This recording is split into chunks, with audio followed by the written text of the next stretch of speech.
Good morning, Morgan. Today is Monday, March 15th, 2032.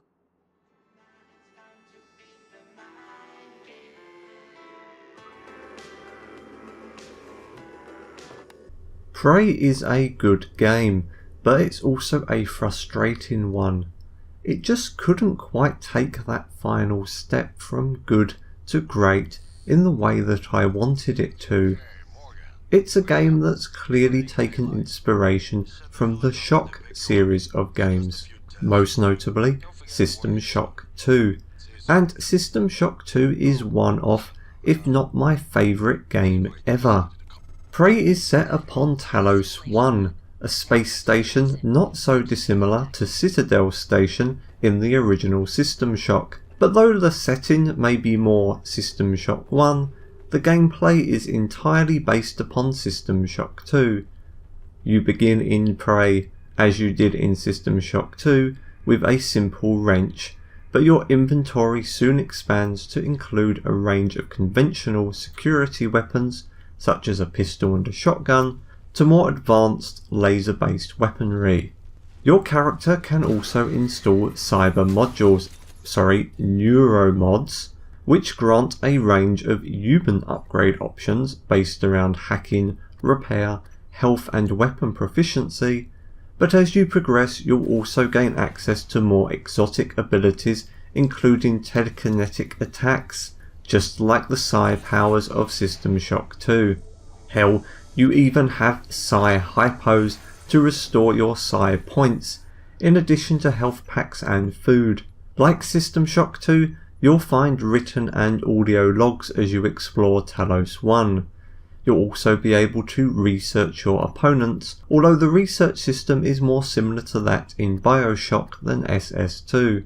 That's not to say Prey doesn't have any new ideas of its own, most notably the Mimic ability and the Glue Gun, but it's very clearly structured both in terms of story, environment and gameplay upon System Shock 2. And I loved System Shock 2, so why don't I love Prey? In Prey you play as Morgan Yu, who awakes upon Talos 1 to find everything has gone to shit. Guided by other characters, you'll explore the station section by section, upgrading your abilities, securing new weapons, and hacking doors and safes.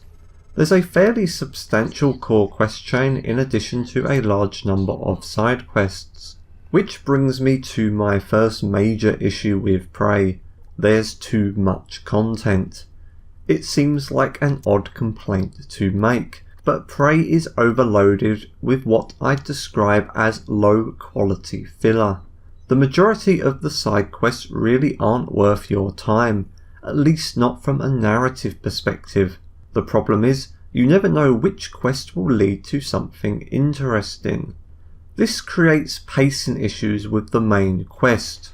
If, like me, you're someone who likes to explore everything you can and complete as much as you can, you'll find yourself bouncing from one end of the station to the next, backtracking through sections multiple times, which wouldn't be such an issue if the quests led to something interesting, but only a handful do.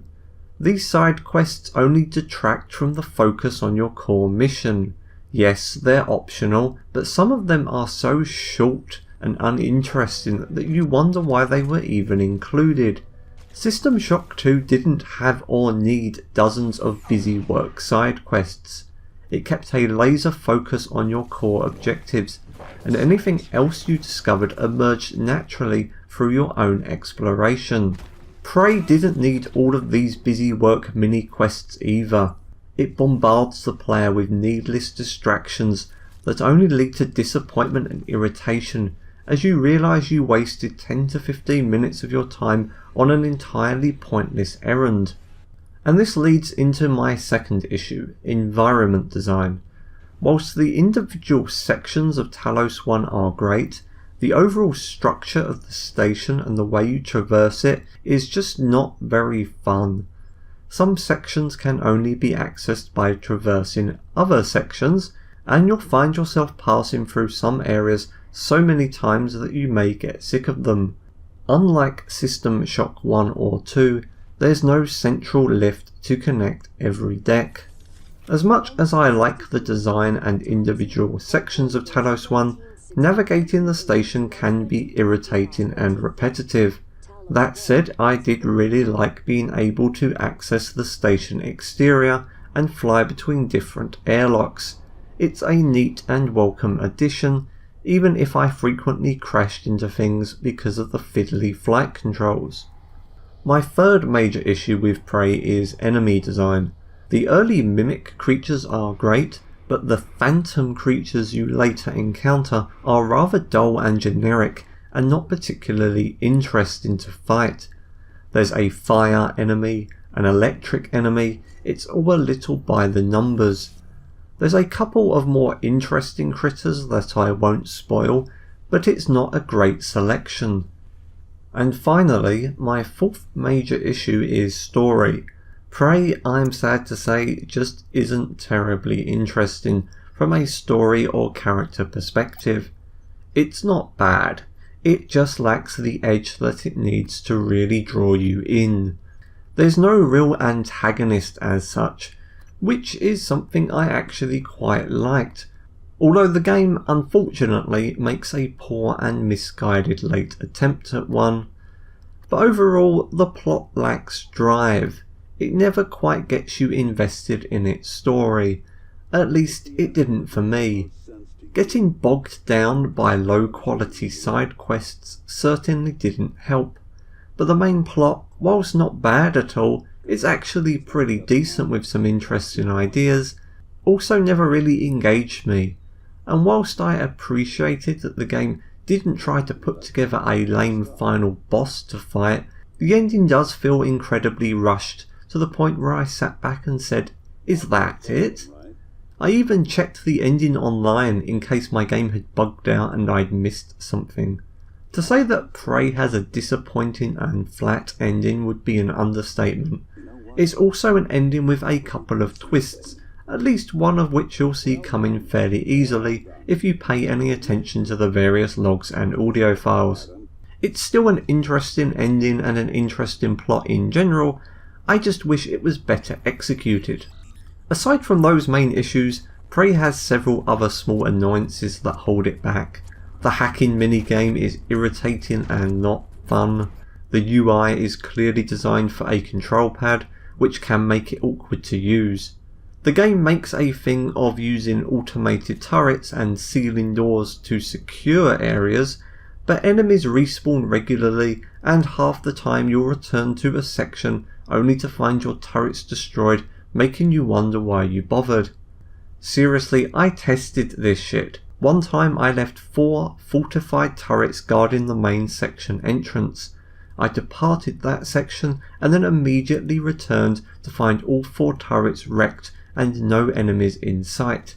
It makes using spare parts repairing them entirely worthless. The game gives you a ton of cool abilities, but you rarely need to use any of them.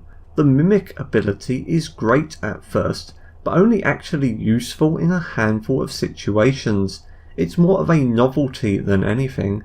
The same applies to the extensive range of exotic powers, only one of which saw frequent use. There's very little reason to bother with the others.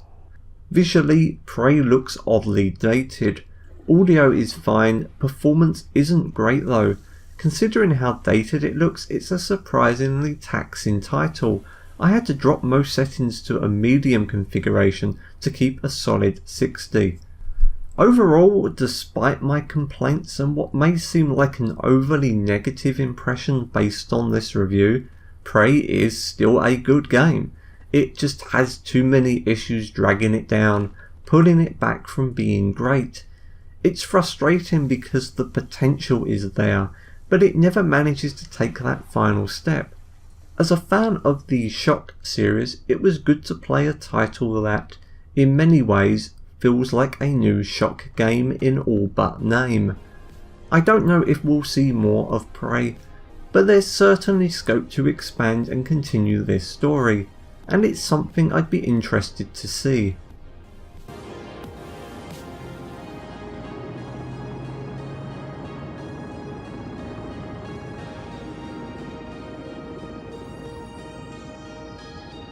Here we are, Ms. Yu. Mind the glass on the way out. Good luck to you.